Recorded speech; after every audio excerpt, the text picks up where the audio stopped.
સવાલ નંબર 1, ભારતીય સૈન્ય એકેડેમી ક્યાં આવેલી છે?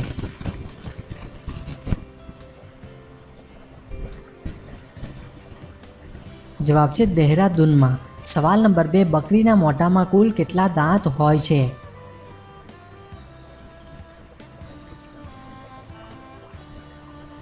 જવાબ છે 32 દાંત. સવાલ નંબર 3, લખું છું પણ પેન નથી, ચાલું છું પણ ગાડી નથી, ટકટક કરું છું પણ ઘડિયાળ નથી, તો બતાવો હું કોણ છું?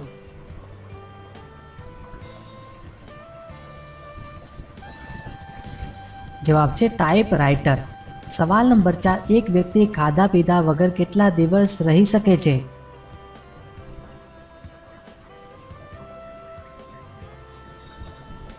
જવાબ છે 30 દિવસ સુધી.